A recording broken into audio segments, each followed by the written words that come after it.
5·1假期刚过，酒店 VIP 客服给我打电话。顾女士您好，请问您对5·1期间为您和先生布置的蜜月房还满意吗？我脑子嗡的一声，整个5·1我都在公司盯项目。我老公顾明轩说他去外地出差，我让酒店经理立刻调监控。监控里，一个戴墨镜的女孩被酒店员工喊着顾女士，而我的老公顾明轩正殷勤地替她拎着包。我认出来了，那是他的新秘书苏冉。我点开苏冉的朋友圈，全是5·1的度假照，最新一条是张双人床，配文：双向奔赴的爱情太甜了，老公承诺年底就带我入住魔都那套富士江景房，终于要熬出头了。我把手机捏得咯咯作响。顾明轩，你是我一手扶上来的，你敢背叛我，我就能把你现在有的一切全部收回。我推开家门，顾明轩系着围裙从厨房出来，端着一盘水果。他走过来接我的包。老婆辛苦了，5·1加班累着了吧？他低头要亲我，我弯腰换鞋躲开了。酒店监控里的画面在他脸上挥之不去，叫着我老婆去给别人拎包，真恶心。顾明轩从兜里掏出一个小盒子，出差给你买的礼物。我打开，是一条印花丝巾，杂牌的。苏冉2个小时前刚发了朋友圈，一个7万块的新款手袋，手柄上绑的就是这条。他的配文写着：柜姐送的赠品太老气，配不上新包，他拿不要的赠品来糊弄我。顾明轩凑过来，喜欢吗？我把盒子盖上，挺好看，这种搭头买大件送了不少。顾明轩脸上的笑僵住了，他拉住我的手解释：怎么会，专柜给你挑的，花了我好几个月。我抽出手，出差还挺闲。为了老婆高兴。桌上的手机响了，来电显示一个字母 S。顾明轩一把抓起手机，按了静音。谁啊？推销的，烦人。手机刚扣下，又在玻璃茶几上嗡嗡的跳，一遍接一遍。我拿起包往卧室走，这推销员还挺敬业，去接吧，别耽误正事儿。顾明轩拿着手机去了阳台，压着嗓子：乖，我这边马上完事儿，不哭，半小时就到。他走进来，扯下围裙。老婆，公司有点急事儿，我得去一趟。他拿起车钥匙就往外走。什么项目这么急，还得你连夜去？他头也不抬地套上外套。城南地块的批文有点问题，苏冉刚通知我。城南的批文上个月就下来了，他撒谎都不打草稿。我真想把那条破丝巾甩他脸上，但我忍住了。顾明轩这几年在公司安插了不少人，财务总监是他同学，我手里的全早被架空了，现在闹翻，公司都要姓顾。我打下的江山不能便宜了这对狗男女。我上前帮他理了理领子。去吧，路上开慢点。顾明轩在我额上亲了一下。还是老婆你最好，我尽量早回。门砰的关上，屋里安静下来。我拿出手机，切到小号微信，我刷新朋友圈。苏冉刚发了动态，一张照片，洗手台上放着一根验孕棒，2道红杠，配文写着：小生命来得太突然，某人高兴疯了，连夜跑来陪我，说要把全世界最好的都给我们宝宝。定位是他租的公寓。我保存照片截图，我点开评论区打字：恭喜，男朋友这么好，怎么还不领证？苏冉秒回：谢谢亲，快了。他正准备把手头的事交接完呢。交接。顾明轩不光想转移财产，还想把我踢出公司。我继续打字：没领证就怀了，不怕男人跑了。现在有老婆还出来骗小姑娘的渣男可不少。苏冉那边没动静了。过了一会，他的回复跳出来，火气很大：别拿那套道德绑架我，我们是真爱。他又追了一条，他家里那个老女人霸占着他不放，天天拿钱压他，逼得他喘不过气。我是在解救他。老女人，我陪他创业那年，公司资金周转不开，眼看就要倒闭。为了拉到王总那笔救命的投资，我在酒桌上替他挡酒。王总那只肥腻的手搭在我肩上，一杯接一杯的灌我。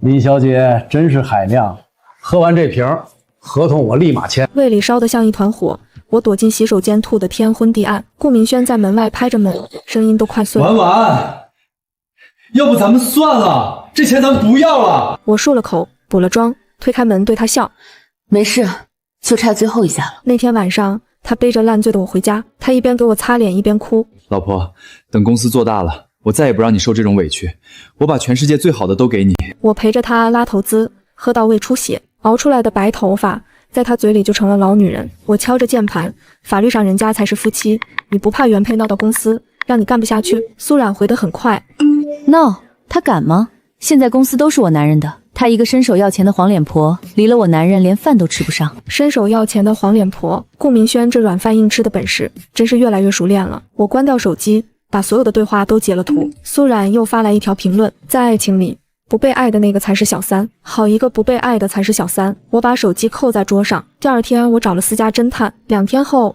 资料摆在我桌上。苏冉，22岁，履历清白。翻到最后，我才明白，他是顾明轩5年前开始资助的贫困生，学费、生活费都是他打的款，用的还是我名下那张尾号88的附属卡。他拿我的钱养他的小情人。我拿起座机打给财务老刘，城南项目的2期款停了。老刘在那头很为难。顾总昨天刚批了条子，催着付款。这公司姓林，停款，出事我担着。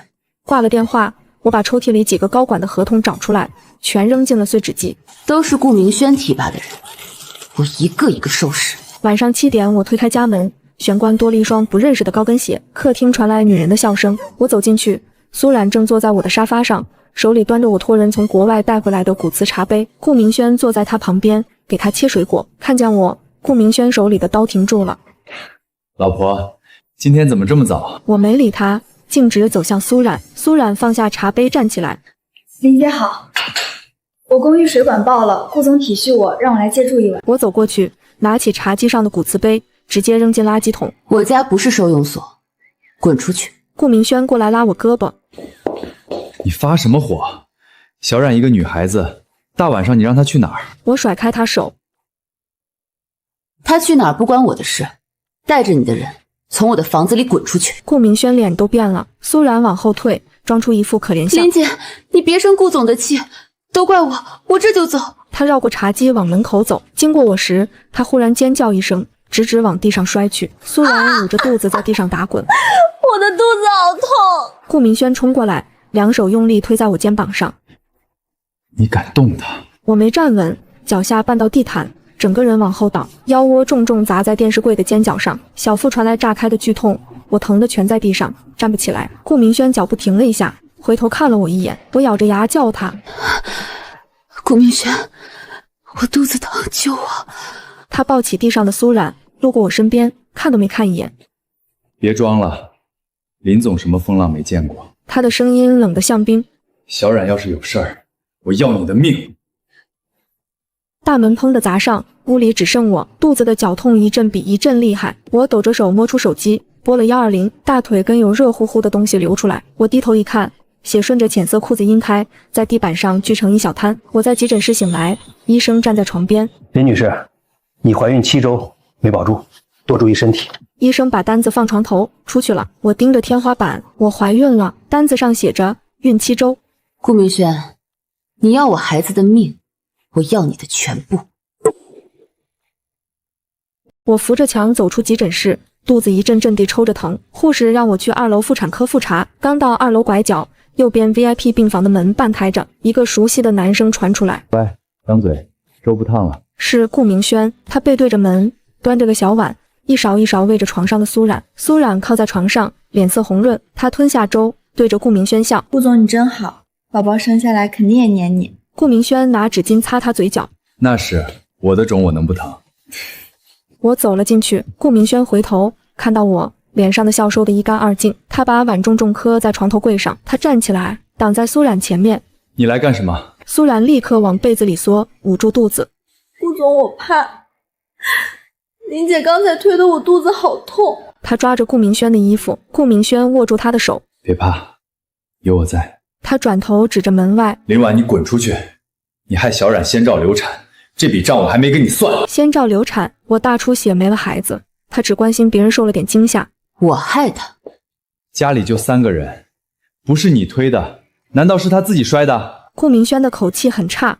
你装病装到医院跟踪我，一把年纪了要点脸。你天天拿钱压着我还不够，现在连我唯一的种都要弄死，你还是人吗？唯一的种？我口袋里的诊断书那么薄，我伸手进口袋，顾明轩抓住我的手腕，狠狠一甩，我撞在门框上，后背生疼。那张流产单子从口袋里滑出来，掉在地上。顾明轩看都没看，一脚踩了上去，鞋底正好踩在孕7周那几个字上。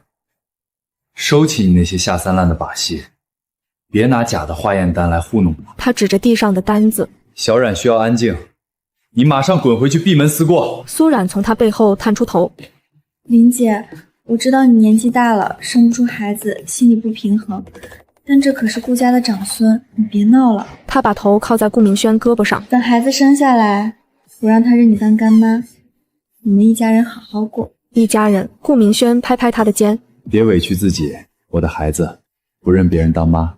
他转头看着我，听懂了？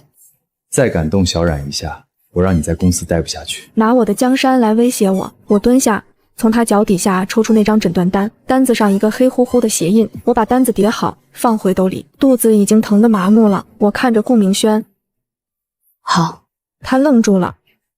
算你识相。城南项目我交给小冉负责，算你给他赔罪。不用赔罪。我拉开病房门，我们离婚。顾明轩追出来，一把拽住我的手腕。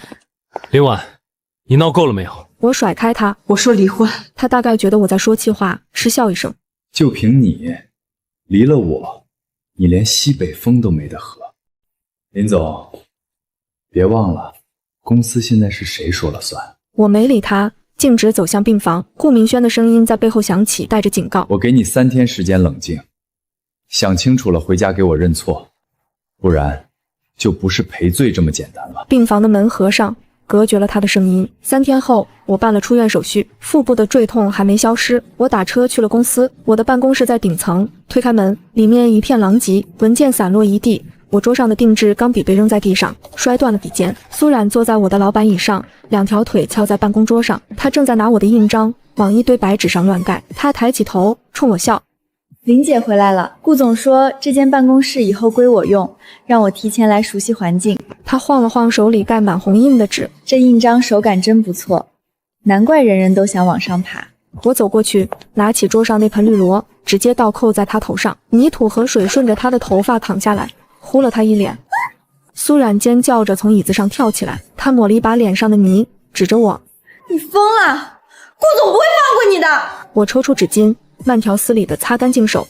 让他来。我把那盆绿萝连盆带土扔进垃圾桶。我的东西不喜欢别人碰，不管是椅子还是印章。我拿起电话拨通了保安部，把闯进我办公室的人清出去。苏冉的尖叫声还在继续。林婉，你敢？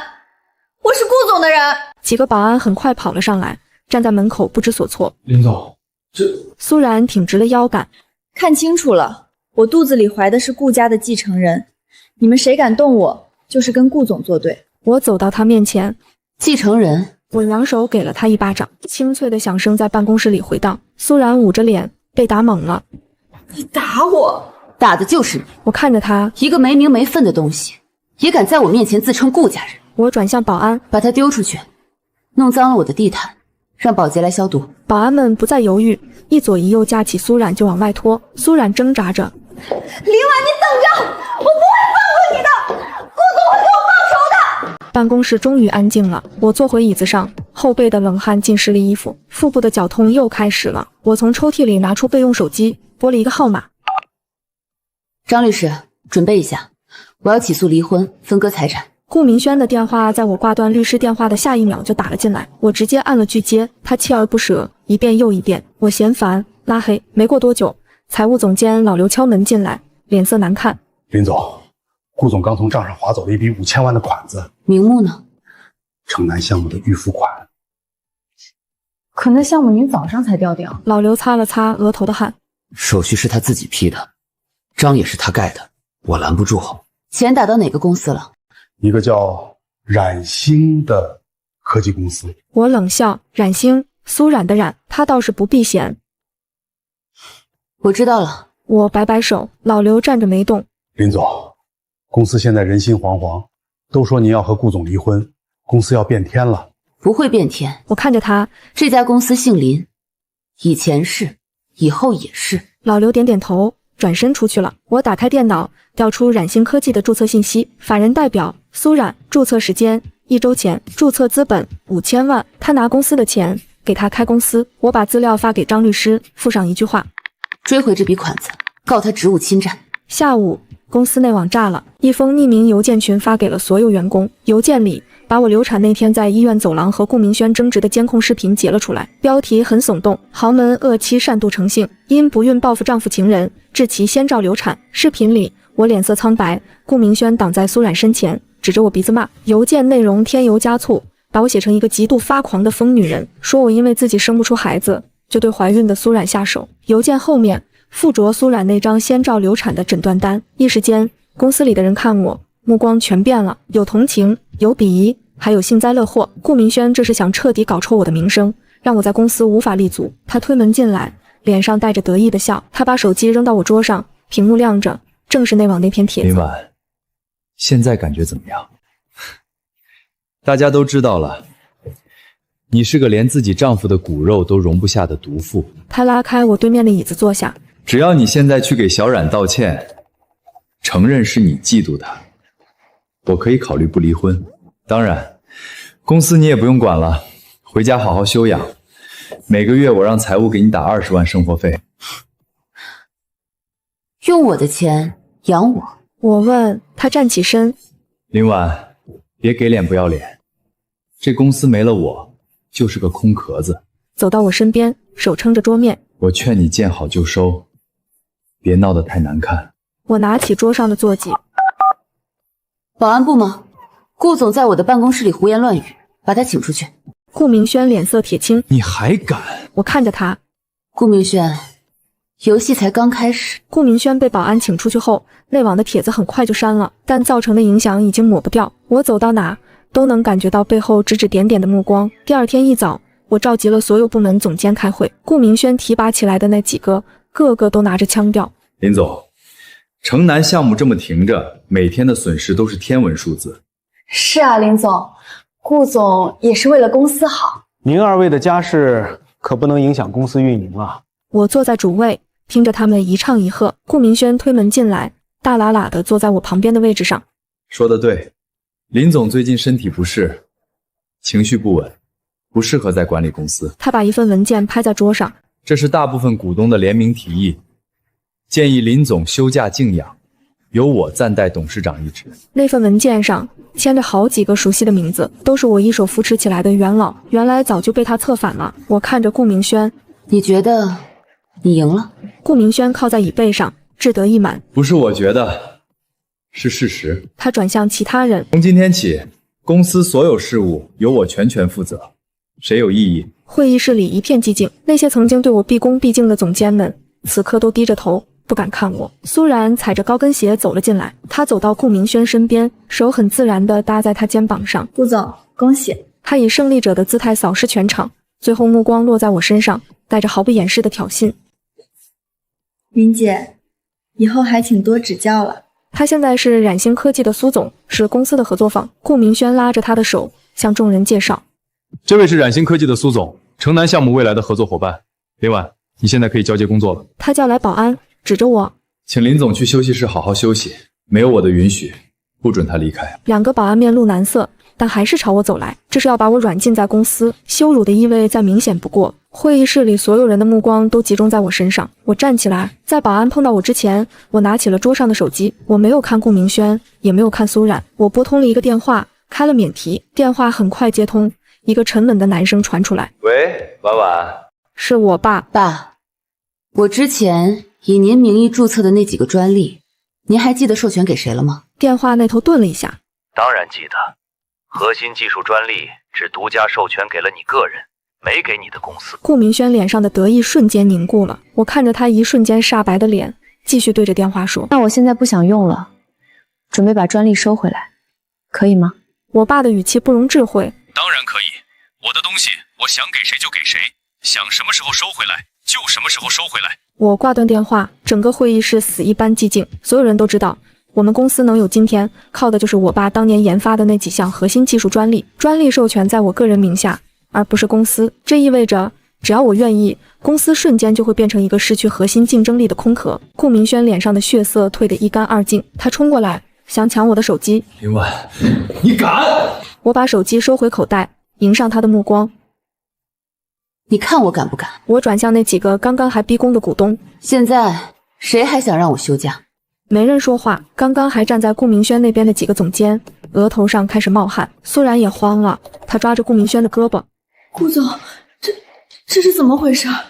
顾明轩一把甩开他，指着我，嘴唇哆嗦。你算计我！我拉开椅子，重新坐下。彼此。现在会议继续。我看着他，不过不是讨论我休假的事，是讨论怎么把你和你的冉星科技从我的公司里清理出去。顾明轩像一头困兽，在会议室里来回踱步。林婉，你不能这么做！公司倒了，对你有什么好处？公司不会倒。我平静地看着他，只是换个活法。他气得说不出话。你那几个签了联名信的股东，此刻跟霜打的茄子一样。其中一个年纪最大的王董站起来，对着我挤出一个比哭还难看的笑。林总，我们也是一时糊涂，被顾总蒙蔽了。是啊，我们都是公司的老人了，怎么会跟您作对呢？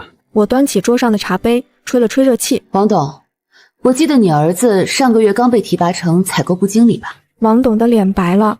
还有李总，你那个在国外留学的侄女，好像也是顾总安排进的欧洲分公司。我每说一句，就有一个人的脸色难看一分。顾明轩在公司这几年没少用这种手段拉拢人心，他以为这是他的筹码，却忘了发薪水的到底是谁。要么现在就跟着你们的顾总一起滚出这个会议室，要么就坐下好好想想接下来怎么将功补过。几个人面面相觑，王董第一个拉开椅子坐下，态度恭敬。全听林总安排。其他人有样学样，纷纷坐回原位，与顾明轩划清界限，墙倒众人推。顾明轩的脸色从煞白转为死灰，他不可置信地看着那些前一秒还与他称兄道弟的盟友。苏冉拽着他的衣角，声音发颤：顾总，我们现在怎么办？顾明轩暴躁地甩开他，冲我吼道：滚！林婉，你非要把事情做绝吗？是你先把事情做绝的。我提醒他，在我流产那天，提到孩子，我的心还是会抽痛。顾明轩像是被踩到痛脚，眼神躲闪了一下，他开始让步。我把冉星那5000万还回来，城南的项目我们不做了，这样行了吧？晚了。我拨通内线，让法务部准备解除和冉星科技所有合作的文书，另外起诉他们商业欺诈和职务侵占。我看着苏冉，苏小姐，很快你就会收到法院传票。苏冉吓得腿一软，差点跌坐在地。顾明轩扶住他，眼睛里满是红血丝。林婉，你一定要赶尽杀绝。对。我站起身，走到他面前。离婚协议，我的律师会尽快发给你。净身出户，你没有任何选择的余地。我看着他曾经让我心动的脸，如今只觉得面目可憎。从我的公司，我的人生里彻底消失。顾明轩和苏冉是被保安架出公司的，很是狼狈。公司很快恢复了平静，好像什么都没发生过。但我知道，这只是暴风雨前的宁静。当天下午，我的私家侦探部发来了新的资料。照片上，苏冉和一个陌生的年轻男人在咖啡馆里举止亲密。男人开着一辆骚包的红色跑车，车牌号我认得，是我主要竞争对手鼎华集团太子爷陆公子的座驾。侦探的报告写得很详细。苏冉在被顾明轩资助之前，就是陆公子的女朋友。她进入我们公司，从一开始就是个局。所谓的贫困生身份，全是伪造的。她和顾明轩的相遇，也是被精心设计的一场偶遇。我把资料从头到尾看了一遍。顾明轩真是个天大的傻子，他为了一个把他当猴耍的女人，抛弃了家庭，葬送了前程。我把这些资料收好，现在还不是拿出来的时候，我要等一个最佳时机，给他最致命的一击。接下来的几天，顾明轩彻底疯了，他被公司除名，银行卡被冻结，车子房子都属于婚前财产，他一样都带不走。他从天之骄子一夜之间变回了那个一无所有的穷小子。他开始不停地给我打电话发信息，从一开始的威胁咒骂到后来的苦苦哀求，我一概不理。这天我刚开完会，林总，顾明轩在前台闹，非要见您。我让保安把他赶走。没过多久，秘书又慌慌张张地跑进来。林总，不好了，顾总他爬到公司对面的天台上了，说要跳楼。我走到落地窗前，果然对面商业楼的天台上站着一个小小的人影，楼下已经围满了人，还有消防车和警车。他这是在逼我，用死来威胁我，想换取我的心软和妥协。手机响了，是警察打来的。李女士吗？您的先生顾明轩情绪很激动，指明要见您，希望您能过来一趟，安抚一下他的情绪。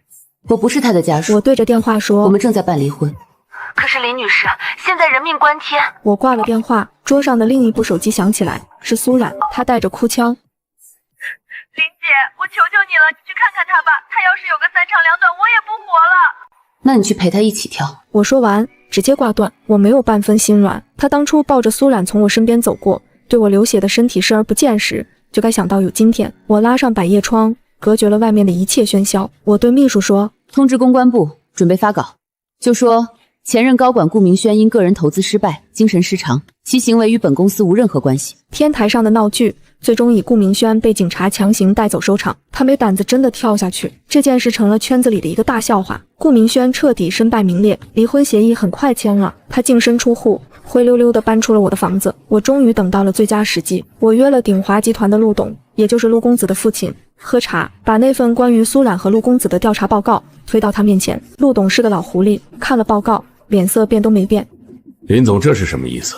没什么意思，我端起茶杯，就是想让陆董知道令郎的眼光不太好，找人演戏也该找个专业点。陆董的手指在桌上敲了敲。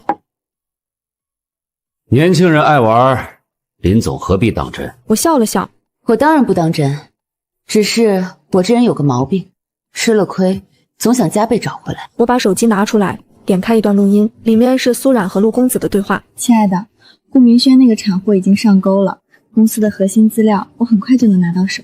别急，宝贝儿，等他把林婉那个老女人踢出局，整个公司都是我们的。林总，陆董的脸色终于变了。你想怎么样？鼎华最近在竞标城西那块地吧？我慢悠悠地说。很不巧，我也很感兴趣。只要你把那块地让给我，这些东西我就当没见过。陆董盯着我看了很久。林总好手段。过奖。这笔交易他没法拒绝。鼎华为了那块地做了很多见不得光的准备，一旦录音曝光，他们不仅拿不到地，整个公司都会陷入巨大的丑闻。3天后，城西地块的竞标结果公布，我以绝对优势拿下，公司的股价应声大涨。我回到办公室，顾明轩居然在等我，他瘦了，也憔悴了，再没有从前的意气风发。你把城西那块地抢走了？他声音沙哑。不是抢，是凭本事拿。你毁了鼎华，也毁了我最后的机会。他冲我吼。陆公子本来答应我，只要帮他拿到你们公司的核心数据，就给我一大笔钱。我看着他。所以你从始至终都在算计我。是你逼我的。他面目狰狞。是你太强势，什么都抓在手里，我根本没有出头之日。我看着这个我曾经爱过的男人。顾明轩，我给过你一切，是你自己不要。我把那份调查报告扔在他面前。看看吧，你的真爱到底是个什么货色？顾明轩颤抖着手拿起文件，一页一页的翻，他的脸色越来越白，最后毫无血色。不可能的，小冉她是爱我的。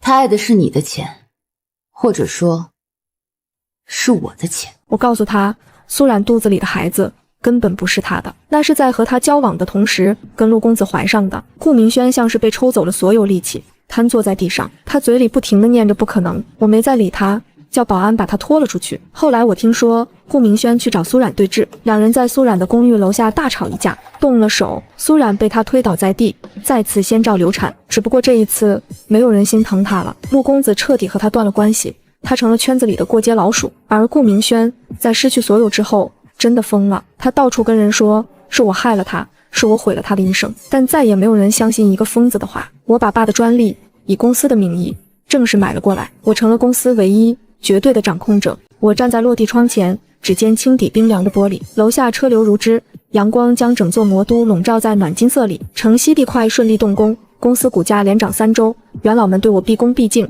财务大权重新握回掌心，一切都在正轨上。我以为顾明轩疯了，苏冉身败名裂，鼎华陆董吃了哑巴亏，这场闹剧该彻底落幕。直到1周后，秘书脸色惨白地冲进办公室。林总，不好了，公司核心数据库被入侵，所有城南城西项目的机密文件全被盗走。我手里的钢笔当啷砸在桌面上。查，立刻查源头。技术部半小时后给出结果，入侵 IP 来自境外，手法干净利落，层层加密，最后指向一个空壳公司。更诡异的是，数据库里唯独星号我父亲那几项核心专利的源代码被完整拷贝，一丝不剩。我心头猛地一沉，知道专利源代码，熟悉公司系统架构，能精准绕过防火墙的人，整个公司不超过3个，其中一个早已被我开除。顾明轩现在在哪？我沉声问。精神病院。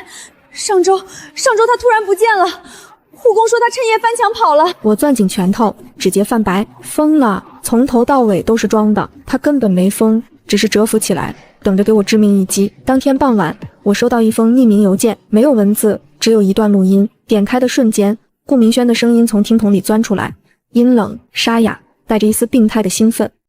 林婉，你以为我真的会跳楼，真的会疯？你拿走我的一切，让我像条狗一样被赶出公司，这笔账我早就刻在骨头上了。你以为苏然只是个小角色？你以为鼎华陆董会善罢甘休？你太天真了。录音最后是一道女人的倾向，娇媚又恶毒，是苏冉。林姐，好久不见，你失去的可不只是项目文件哦。我猛地站起身，后背冷汗浸透衬衫。他们没死没垮，反而联手了。更可怕的是，顾明轩消失的这半个月绝对不是简单躲藏，他有人帮。我立刻拨通私家侦探电话，不惜一切代价找到顾明轩和苏冉，查清楚他们背后是谁。侦探沉默几秒，有件事我没敢说，顾明轩失踪当天被一辆挂着军牌的黑色轿车接走了。我瞳孔骤缩，魔都能动用这种关系的人屈指可数。继续查那辆车的主人。挂了电话，我胸口闷得发慌。我以为我扫清了所有障碍，却没想到顾明轩在被我逼到绝境时，竟然攀上了更高的人。3天后，侦探把一叠资料放在我桌上。照片里，顾明轩穿着一身干净西装，不再憔悴狼狈，意气风发地站在一栋私人别墅前。他身边站着苏冉，小腹平坦，早已不见当初怀孕的柔弱，妆容精致，眼神倨傲。而他们身侧站着一个我最不想见到的人，陆景明，鼎华集团太子爷，苏冉的正牌前男友，也是当初设计让苏冉接近顾明轩，窃取我公司机密的幕后黑手。更让我心惊的是，陆景明身边站着一个头发花白、眼神锐利的男人，陆振国，陆景明的亲叔叔，背景极深，手眼通天，黑白两道都有交情。当年我父亲创业时，曾和他有过节。资料最后一行让我浑身发冷。陆振国出钱出力，将疯掉的顾明轩从精神病院救出，洗脑、训练，助他复仇。我终于明白，顾明轩不是逃脱惩罚，是被人救活、利用，打造成一把刺向我的刀。苏冉也不是无辜棋子，他从头到尾都在陆振国的掌控里。3人联手，陆振国出钱出关系，要报当年旧怨，吞掉我的公司；陆景明要核心专利，抢成西地块，搞垮我的商业帝国；顾明轩要报复我，夺回他失去的一切；苏冉要名利，要地位，要看着我从云端摔进泥里。他们不是残兵败将，他们是卷土重来的豺狼。第2天，公司炸了，城西地块竞标结果被突然叫停，官方给出理由，资料涉嫌造假，需重新审查。可我所有文件都合法合规。紧接着，合作了10年的原材料商突然单方面解约，违约金都不肯要，宁愿赔钱也要终止合作。银行打来电话，公司3亿授信额度突然冻结，不予放款，项目停工，资金断裂，供应链切断，官方审查，一连串打击，精准狠辣，不给我任何喘息空间。公司内部人心惶惶，之前倒戈的几个股东又开始蠢蠢欲动。我坐在会议室主位，看着底下交头接耳的高管，冷冷开口：谁想走，现在可以提，我不拦着，但留下来的必须跟我共度难关。没人敢动，他们都清楚我手里还有底牌，可我也清楚这一次对手比顾明轩强10倍。陆振国出手就是要把我往死里逼。傍晚，我刚走出公司大楼，一辆黑色轿车猛地停在我面前，车窗降下，顾明轩靠在副驾，嘴角勾起胜利者的笑。林婉，好久不见。苏冉坐在后座。林姐，公司是不是很难受呀？没关系，很快你就不用难受了。驾驶座上是陆景明。林总，考虑一下，把公司卖给我，专利交出来，我可以让你死得舒服点。陆景明语气轻佻，我攥紧手提包，指尖冰凉。顾明轩，你为了报复我，甘愿给陆家当狗？顾明轩脸色一沉，随即又笑。当狗又怎么样？至少我能看着你垮掉。你当初怎么对我，我现在加倍奉还。你别忘了，公司是我一手建立的，专利在我手里，你抢不走。专利？顾明轩嗤笑。你以为你还握得住吗？陆叔已经安排好人，下周就宣布你专利侵权，到时候你不仅公司保不住，还要坐牢。我心头巨震，专利侵权，他们竟然连这种阴招都用得出来。你敢？我有什么不敢的？林婉，你失去孩子那天我没救你，今天我也不会救你的公司。他凑近我耳边，声音阴毒。我要你一无所有，像我当初一样。说完，3人驱车离开，留下一地尾气。我站在原地，晚风刺骨。这一次他们不是小打小闹，是要我身败名裂，牢狱缠身。我没有慌，越危险越要冷静。回到办公室，我连夜召集法务、财务、技术核心团队，制定3套方案。第一，联系我父亲，拿出当年专利注册原始文件、独家授权书、研发记录，全部公证，提前提交知识产权局，堵死侵权污蔑。第二，变卖我名下3套非核心房产、私人藏品，套现2亿，填补项目资金缺口，稳住银行。第三，让侦探24小时盯紧陆振国、陆景明、顾明轩、苏冉，录下他们的对话，拍下他们的交易，重点抓陆振国官商勾结、操纵竞标、非法冻结授信的证据。我知道陆振国最在乎的不是钱，是名声和地位，他最怕的是黑料曝光，身败名裂。而顾明轩最怕的是再次一无所有，苏冉最怕的是被陆家抛弃，重回底层。陆景明最怕的是丑闻影响鼎华上市，他们各有软肋，我只要抓住一个，就能撕开缺口。1周后，专利局公示，我司核心专利全部合法有效，无任何侵权行为。陆振国的第一招失效。紧接着，我自掏腰包2亿注入公司，项目复工，原材料商重新签约，银行解冻部分授信，公司稳住了。顾明轩得知消息，气得直接冲到公司楼下，砸保安室的玻璃，被保安按住，还在嘶吼：林婉，你出来！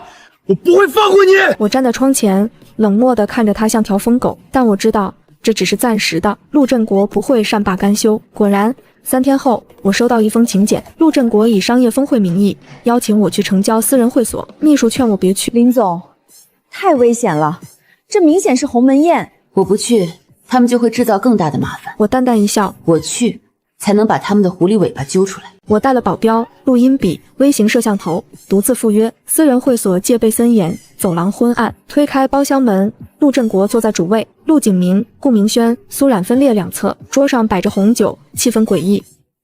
林总，敢一个人来，有种。陆振国开口，声音低沉。我从容坐下。陆叔邀请，我怎么敢不来？直说吧，公司专利、城西地块全部交出来，我放你一条生路。否则，明天头条就是你挪用公款、商业行贿的新闻。我心头冷笑，伪造证据，栽赃陷害。陆叔，说话要讲证据。证据。陆振国看向顾明轩，顾明轩拿出一份文件，扔到我面前。这是你当年签字的财务单据，我已经改好，只要我交给警方，你立刻被带走调查。苏冉娇笑着补充：林姐，我还可以作证，说你当年为了竞标故意伤人呢。陆景明把玩着酒杯。林婉，你斗不过我们的，投降吧。4人一唱一和，步步紧逼。我不动声色，按下录音笔。你们伪造证据，栽赃陷害，就不怕法律制裁？陆振国哈哈大笑。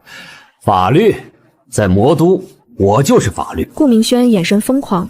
林婉，今天你不签转让协议，别想走出这个门。话音刚落，包厢门被反锁，几个黑衣保镖堵在门口。陷阱，彻头彻尾的陷阱。他们不仅要我签字，还要把我扣在这里，逼我就范。我缓缓站起身，脸上没有丝毫慌乱。陆振国，你以为你只手遮天？我抬手点开微型摄像头，实时传输画面。此刻，我的律师正带着完整录音、视频陆振国官商勾结证据，坐在纪检部门办公室。同时，我提前安排的记者已经在会所外等候。你刚才说的每一句话，做的每一个动作，都已经被同步记录。陆振国脸色骤变。你敢阴我？彼此。我冷笑。你就顾明轩帮他复仇，栽赃我专利侵权，操纵官方审查，冻结我公司授信，这些证据足够你把牢底坐。顾明轩冲过来想抢我的设备，我杀了你！保镖立刻拦住他。苏冉吓得脸色惨白，躲到陆景明身后。陆景明也慌了。你想怎么样？很简单，第一，立刻撤销所有对我公司打压，公开道歉。第二，顾明轩、苏冉为你们的背叛、陷害、职务轻置承担法律责任。第三，陆振国、陆景明等待法律制裁。陆振国猛地拍桌：你休想！我今天就算拼了，也要把你留在这里！他刚要下令，包厢门被猛地踹开，警察、纪检工作人员、记者一拥而入，闪光灯疯狂亮起。陆振国涉嫌行贿、滥用职权、非法拘禁，跟我们走一趟。顾明轩涉嫌职务孙占、伪造证据、报复奸害，逮捕。苏冉涉嫌共同诈骗、作伪证，逮捕。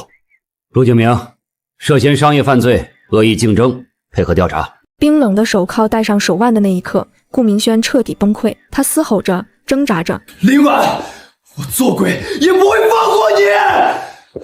苏冉瘫在地上，哭得撕心裂肺，再也没有往日的娇媚。陆振国面如死灰，一句话都说不出来。陆景明满脸悔恨，却为时已晚。我站在原地，看着他们被一一带走。阳光从门外照进来，落在我身上。1周后，公司彻底稳定，乘西地块重新获批，项目顺利推进，股价创下历史新高。我把父亲的专利永久注入公司，成为企业不可动摇的根基。那天，我再次站在落地窗前，楼下阳光正好，车水马龙，生机勃勃。秘书敲门进来，递上最新的季度报表。林总，公司再创历史新高。我接过文件，轻轻翻开，窗外的风很暖，那些黑暗、背叛、阴谋、报复终于彻底落幕。我没有新的爱情，没有儿女情长，没有无聊的家长里短。我只手握江山，心无旁骛。过去的伤痕还在，但我已经不再被他们束缚。从今往后，我只为自己而活，为我一手建立的商业帝国，为我父亲的心血，为那些信任我的人。至于那些曾经想毁掉我的人，他们在牢里忏悔，而我在阳光下前行。新的时代才刚刚开始。